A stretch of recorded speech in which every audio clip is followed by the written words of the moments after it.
பிரியமானவர்களே, ஆண்டவராகிய இயேசு கிறிஸ்துவின் அதிகாரமுள்ள நல்ல நாமத்தினால மீண்டுமாக இந்த புதிய ஆண்டிலே உங்களை மகிழ்ச்சியோடு அடியின் குடும்பத்தின் சார்பாக நான் வாழ்த்தி வரவேற்கின்றேன். விசேஷமாக இந்த புதிய ஆண்டில் ஆண்டவர் நமக்கு கொடுத்த வாக்குத்தத்தம் 2 நாளாகமும் 19ஆம் அதிகாரம் 11ஆம் வசனம் இவ்வாறாய் சொல்கிறது: நீங்கள் திடமனதாய் இருந்து காரியங்களை நடத்துங்கள், உத்தமனுக்கு கர்த்தர் துணை என்றார். உத்தமனுக்கு கர்த்தர் துணை என்றார். நீங்க ஆண்டவர் சொல்லுகிறார், வாக்குத்தத்தத்தை இந்த ஆண்டிலே கொடுத்திருக்கிறார். என்ன கொடுத்திருக்கிறார்? நீங்களும் நானும் திடமனதாய் இருக்க வேண்டுமா? திடமனதாய் இருந்து காரியங்களை நடத்த வேண்டும். உத்தமனுக்கு கர்த்தர் துணை இருக்கிறார். உத்தமனுக்கு இன்னொரு வார்த்தை சொல்லி பார்க்கும்போது ஆங்கிலத்தில் பிளேம்லெஸ் சொல்லலாம். குறை சொல்லாதபடிக்கு, குறை கூறாதபடிக்கு நாம் திடமனதாய் நம்முடைய காரியங்களை நடத்த வேண்டும். நீங்க அநேகருடைய வாழ்க்கையிலே நாம் பார்க்கும்போது தன்னுடைய காரியங்களை நடத்துவதற்கு எல்லா வசதியும் இருந்தும் ஆனால் வாழ்க்கையிலே ஒரு திடமனதை இல்லாத சூழ்நிலை நாம் பார்க்கின்றோம். பல நேரங்களில் பணம் இருக்கும், வசதி இருக்கும், எல்லாமே இருக்கும். ஆனா பல நேரங்களில் அந்த காரியங்களிலே தோல்வியாய் போய் முடிகிற ஒரு சூழ்நிலையை நாம் பார்க்கின்றோம். ஆனால் இங்க ஆண்டவர் சொல்லுகிறார், I am with you. இங்க ஆண்டவர் சொல்லுகிறார், நான் உங்களோடு இருக்கிறேன். உத்தமனுக்கு கர்த்தர் துணையாய் இருக்கிறார் சொல்லி வேதம் தெளிவாக சொல்லுகிறது. இதனால நான் அதிக நேரம் எடுக்கவில்லை. இந்த நாளுடைய தலைப்புடைய ஒரு சுருக்கத்தை உங்களோடு பகிர்ந்து கொண்டு ஞாயிற்றுக்கிழமையில கர்த்தருடைய வார்த்தை தெளிவாய் இந்த பகுதியில் நாம் தியானிக்க போகின்றோம். இதை பார்க்கும்போது உத்தமனுக்கு கர்த்தர் துணையாய் இருக்கிறார். இன்னைக்கு நான் திடமனதாய் செய்கின்ற காரியங்கள் நம்முடைய வாழ்க்கையில் இருக்கும் பொழுது எந்த மனிதன் ஆண்டவருடைய பார்வையிலே உத்தமனாய் இருக்கிறானோ, யார் ரைட்டிஸ்டாக இருக்கிறாரோ, யார் ஆண்டவருக்கு ஏற்ற மனிதனாய் இருக்கிறானோ அவனோடு கர்த்தர் இருக்கிற ஒரு ஆண்டாக இந்த ஆண்டு நிச்சயமாகவே ஒரு வாழ்க்கையில வெற்றி சிறந்த ஆண்டாக ஆண்டவர் மாற்ற வல்லவராக இருக்கிறார். ஒருவேளை நினைக்கலாம், யாருக்கு இந்த வார்த்தை எழுதப்பட்டுச்சுன்னா பார்க்கும்போது யோசேப்புடைய வாழ்க்கையில ஆண்டவர் இந்த வார்த்தையை சொல்கிறார். God enabled Joseph to make this testimony to build the faith other they all lookers. அதாவது யோசேப்பு மூலமாக ஆண்டவருடைய மகிமை வெளிப்படும்படியாக, எதுக்கென்றால் யோசேப்புக்காக அல்ல, அநேக மக்கள் இதை பார்த்து ஆச்சரியப்படும்படியாக, அநேகருடைய மக்களுடைய வாழ்க்கையில சாட்சி பகிர்ந்து கொள்ளும்படியாக, அநேக மக்களுடைய வாழ்க்கையில கட்டப்படும்படியாக ஆண்டவர் யோசேப்புக்கு இந்த வார்த்தையை வெளிப்படுத்துகின்றார். உத்தமனுக்கு கர்த்தர் துணை என்றார். உத்தமனுக்கு கர்த்தர் துணை என்றார். அப்படி என்ன யோசேப்புடைய வாழ்க்கை நாம் பார்க்கும்போது, யோசேப்பு ஆண்டவருக்காக வாழ்ந்த ஒரு மனிதன். அவருடைய தகப்பனை பார்க்கும்போது அவன் தகப்பனுடைய வார்த்தைக்கு அப்படியே ஆப்போசிட்டான ஒரு மனிதன். இங்க நாம் பார்க்கும்போது யோசேப்புடைய தகப்பன் ஆண்டவருக்கு ஏற்ற வழியில் நடக்கவில்லை. ஆனால் யோசேப்பை ஆண்டவர் பிரித்தெடுக்கின்ற சந்ததியாய் ஆண்டவர் மாற்றினார் சொல்ல பார்க்கின்றோம். God proved God was in Joseph in 3 occasions. 3 சந்தர்ப்பத்திலே ஆண்டவர் இயேசு கிறிஸ்து யோசேப்போடு இருந்தார் என்று சொல்லி ஒரு 3 இடங்களிலே ஆண்டவர் சொல்லுகின்றார். 3 இடங்களிலே சொல்லுகின்றார். முதலாவது எப்படிப்பட்ட ஒரு சந்தர்ப்பத்தில் சொல்லுகிறார் சொல்லி பார்க்கும்போது, he was passionate about God.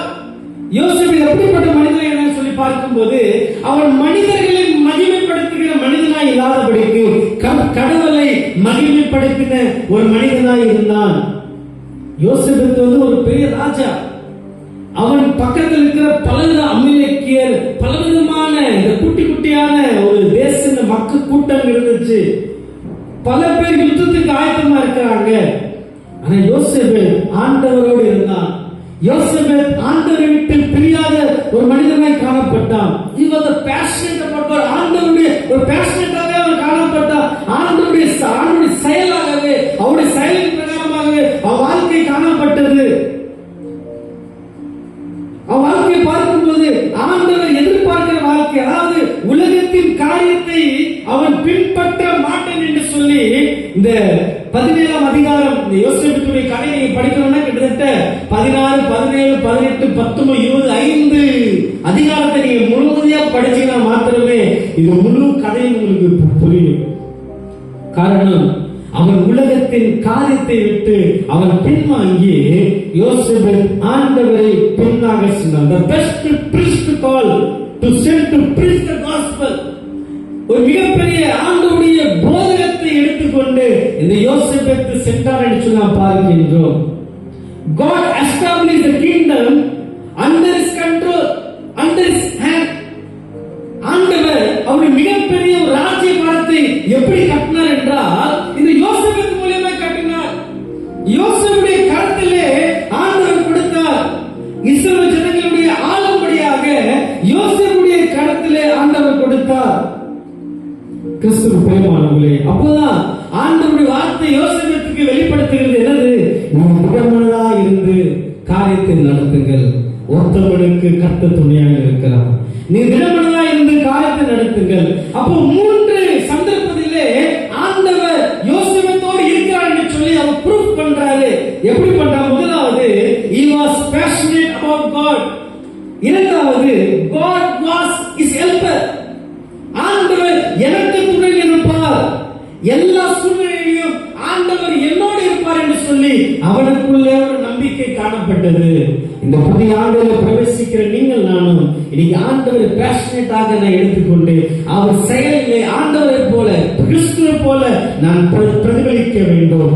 இரண்டாவது, கர்த்தர் எல்லா சூழ்நிலையிலும் என் வாழ்க்கைக்கு உதவி செய்வார், அவர் தேற்றவனாக இருக்கிறார், எல்லா நேரத்திலும் என்னை பாதுகாப்பார் என்று சொல்லி இன்னைக்கு நான் முழுமையாக ஆண்டவரிடத்துல நான் டோட்டலா சரண்டர் பண்ணணும். தேவனை பிரியப்படுத்துவதற்கு வைராகியமாக இருந்த இந்த யோசேப்புடைய வாழ்க்கையை நாம் பார்க்கின்றோம். யோசேப்புடைய வாழ்க்கையை பார்க்கின்றோம். மூன்றாவது, எந்த இடத்துல ஆண்டவர் யோசேப்போடு கூட என்ன சொல்லி குறிப்பிடுறார் என்றால், the Lord with you, கடவுள் என்னோடு இருக்கிறார் என்று சொல்லி யோசேப்பு நினைத்து பார்த்தான். முதலாவது, ஆண்டவருடைய செயலின்படி அவன் செய்தான். இரண்டாவது, கர்த்தர் எனக்கு உதவி செய்வார் என்று சொல்லி அவன் நம்பிக்கை கொண்டான். மூன்றாவது, அந்த கர்த்தரே கூட இருப்பார் என்று சொல்லி அவன் திடமனதாக இருந்தான். இந்த 3 காரியம் தான் யோசேப்புடைய வாழ்க்கையிலே அவன் திடமனதாய் காரியங்களை நடப்பித்தான். நான் ரொம்ப சுத்தமா சொல்லிக் கொண்டிருக்கேன். அப்போ நம் திடமனதாய் காரியங்களை நடப்பிக்கும் பொழுது உத்தமனுக்கு கர்த்தர் துணையா இருக்கிறான். காரியத்தை நடப்பிக்கிறோம், ஆனா நீங்க நானும் உத்தமனாய் ஆண்டவருடைய சமூகத்தில் இருக்க வேண்டும். உத்தமன் என்றால் blameless, opposite word blameless, மற்றவர்களை குறை சொல்லாதபடிக்கு, குறை கூறாதபடிக்கு ஆண்டவருடைய பார்வையில் நீங்க நானும் உத்தமனாய் இருக்க வேண்டும். அப்ப கர்த்தர் யாருக்கு துணை இருப்பார் என்றால், ஆண்டவர் நம்மிடத்தில் எதிர்பார்க்கிறது ஒரு 3 காரியம். சுத்தமா சொல்றேன், என்ன சொல்லி நான் முடிக்க ஆசைப்படுகிறேன். முதலாவது, 18ஆம் அதிகாரத்துல 1-2 வாசிக்கும் பொழுது அந்த ஆண்டவர் தெளிவாக சொல்லுகிறார், நான் பாவத்தை விட்டு விலக வேண்டும். யோசேப்பு என்ன செஞ்சாரு? அவன் பாவ காரியத்தை விட்டு விலகினார். சோ நீங்க நானும் ஃபாலோ பண்ண வேண்டிய, நீ கர்த்தர் என் வாழ்க்கையில துணையா இருக்க வேண்டும் என்றால், கர்த்தர் என் கூட இருக்க வேண்டும் என்றால், first of all you have to check your relationship. இன்னைக்கு என் வாழ்க்கை முறையை நான் சோதித்து பார்க்க வேண்டும். இன்னைக்கு எனக்கும் என் ஆண்டவருக்கும் இருக்கிற ரிலேஷன்ஷிப் எப்படி இருக்கு? எனக்கும் என் சபை மக்களுக்குள்ள இருக்கிற ரிலேஷன்ஷிப் எப்படி இருக்கு? எனக்கும் என் குடும்பத்தினுடைய சார்ந்தவர்களுக்கு இருக்கிற உறவுகள் எப்படியாக இருக்கு?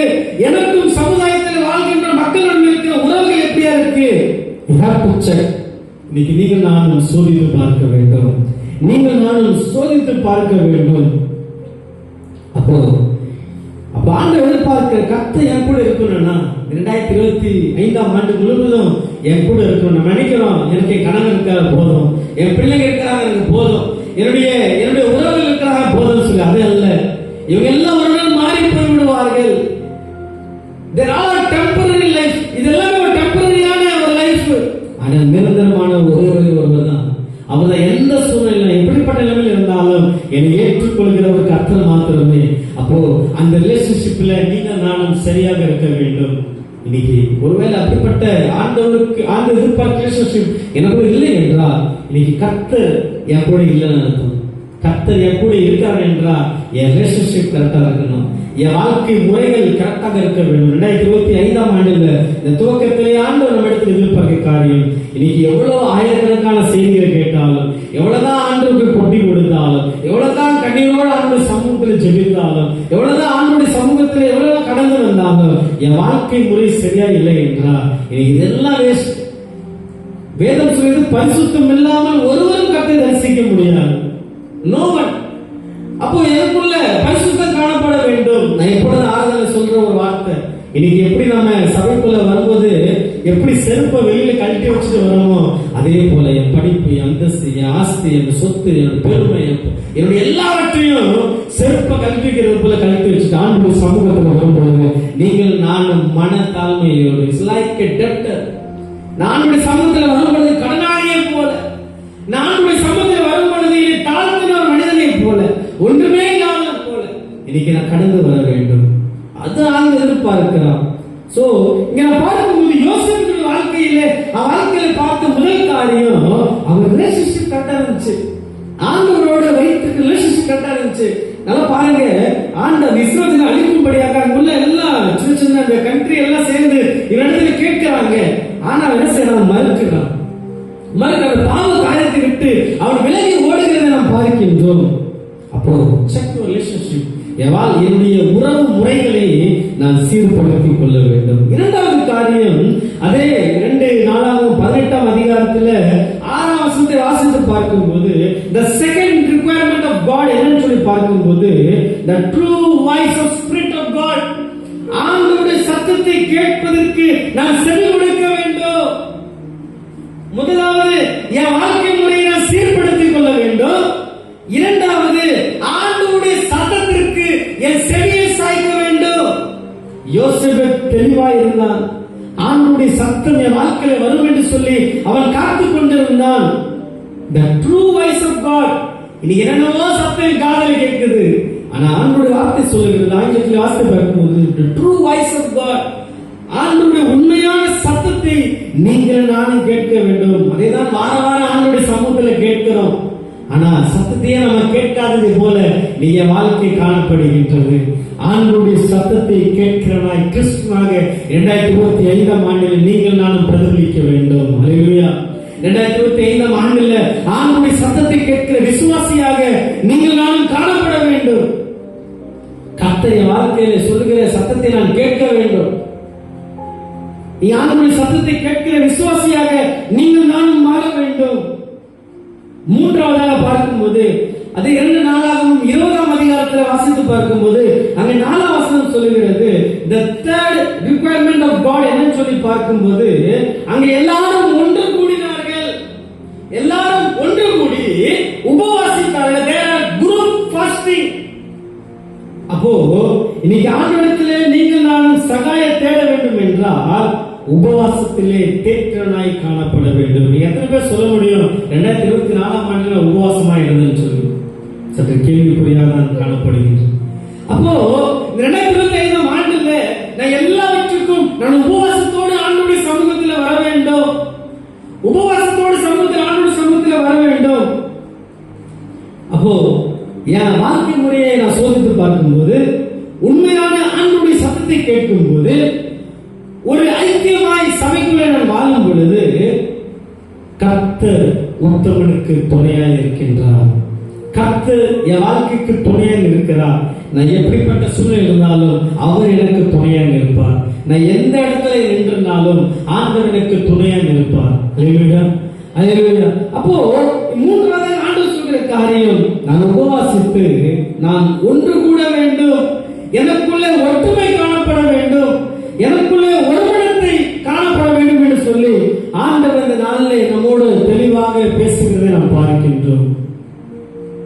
அப்போ இன்னைக்கு அநேக ஒரு பக்த பாடகா ஒருமனம் வேண்டுமா, சபைக்கு வாங்கன்னு சொல்லி சொல்றாங்க. இன்னைக்கு சபையிலே ஒருமனம் இல்லைன்னா இன்னைக்கு நம்ம எங்க போவது? அப்ப ஆண்டவர் தெளிவா யோசேப்புடைய வாழ்க்கையை நாம் பார்க்கும்போது அங்கே அவன் ஆண்டவரிடத்திலே அவன் ஒருமனத்தை நாம் பார்க்கின்றோம். அப்போ இன்னைக்கு நாம் என்ன செய்ய வேண்டுமா? இன்னைக்கு ஆண்டவர் நம்ம இடத்துல எதிர்பார்க்கிற நம்முடைய வாழ்க்கையிலே மாற்றங்களை எதிர்பார்க்கிற ஆண்டவர் இன்னைக்கு என் வாழ்க்கை முறை ரிலேஷன்ஷிப் கரெக்டா இருக்கணும். ஆண்டவருடைய உண்மையான சத்தத்தை நீங்களும் நானும் கேட்க வேண்டும். இன்னைக்கு நாம் குழுவாக ஒரு என்ன சொல்றது ஐக்கியமாக நாம் என்ன செய்ய உபவாசத்தை ஆண்டவருடைய சமூகத்திலே காத்திருக்க வேண்டும்.